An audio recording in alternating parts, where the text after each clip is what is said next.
നിങ്ങളിപ്പോൾ ഒരു ഏജൻസിക്ക് 10-12 ലക്ഷം രൂപ കൊടുക്കാൻ പ്ലാൻ ഇടുന്നുണ്ടെങ്കിൽ ആദ്യം അവരോട് ചോദിക്കേണ്ടത് ആരാണ് എംപ്ലോയർ, എംപ്ലോയ്മെന്റ് കോൺട്രാക്റ്റ് ഉണ്ടോ, സാലറി എത്രയാണ്, റീഫണ്ട് പോളിസി ഉണ്ടോ, ഇന്റർവ്യൂ കിട്ടിയില്ലെങ്കിൽ ഈ കാശ് തിരിച്ചു കിട്ടുമോ, അല്ലെങ്കിൽ പോകാൻ സാധിച്ചില്ലെങ്കിൽ ക്യാഷ് തിരിച്ചു കിട്ടുമോ, ഇനി എന്തെങ്കിലും കാരണത്താൽ ഇടയ്ക്ക് വെച്ച് സ്റ്റോപ്പ് ചെയ്യേണ്ട വന്നെങ്കിൽ, പ്രോസസ്സിങ് സ്റ്റോപ്പ് ചെയ്യേണ്ട വന്നെങ്കിൽ എത്ര ക്യാഷ് തിരിച്ചു കിട്ടും.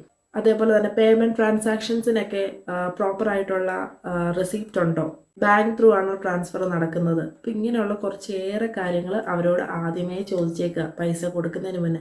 അതിപ്പോൾ 1 ലക്ഷം ആട്ടെ 2 ലക്ഷം ആട്ടെ എത്രയായാലും അവർ ചിലപ്പോൾ പറയുന്നത് ഒരു 2 ലാക്സ് നിങ്ങളിപ്പോൾ അഡ്വാൻസ് തന്നാൽ മതി, ബാക്കി പിന്നെ തന്നാൽ മതി എന്ന് പറയും. ആ 2 ലാക്സ് കൊടുക്കുന്നതിന് മുന്നേ നിങ്ങൾ ഇത്രയും കാര്യങ്ങളൊക്കെ അന്വേഷിക്കുക. ചിലപ്പോൾ ആ ഒരു 2 ലാക്സ് മതിയായിരിക്കും അവർക്ക്. കാരണം അവരുടെ ലക്ഷ്യം കുറച്ച് പേരുടെ നിന്ന് അഡ്വാൻസ് ഒക്കെ വാങ്ങിച്ചിട്ട് മുങ്ങുക എന്നുള്ളതായിരിക്കും. നിങ്ങൾ മനസ്സിലാക്കേണ്ട കാര്യം 10-12 ലക്ഷം രൂപ കൊടുത്ത് അയർലൻഡിൽ വന്നു കഴിഞ്ഞിട്ട് ജോലി കിട്ടിയില്ല എന്ന് അറിഞ്ഞവർ വരെ ഉണ്ട്.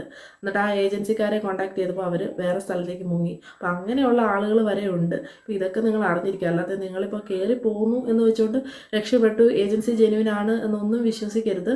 ഇവിടെ വന്ന് നിങ്ങൾ ജോലിക്ക് കയറി ഒരാഴ്ചയെങ്കിലും കഴിഞ്ഞാൽ നിങ്ങൾക്ക് വിശ്വസിക്കാൻ പറ്റത്തുള്ളൂ നിങ്ങൾ ഓക്കെ രക്ഷപ്പെട്ടു എന്നുള്ളത്.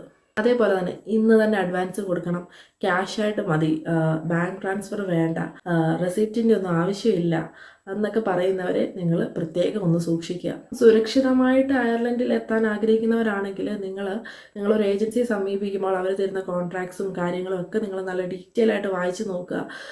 നിങ്ങൾ ചെയ്യുന്ന പേയ്മെൻറ്റ് ട്രാൻസ്ഫറിനൊക്കെ പ്രോപ്പറായിട്ടുള്ള റിസീപ്റ്റ് വാങ്ങിക്കുക. ആ റിസീപ്റ്റുകളൊക്കെ സൂക്ഷിച്ച് വെക്കുക.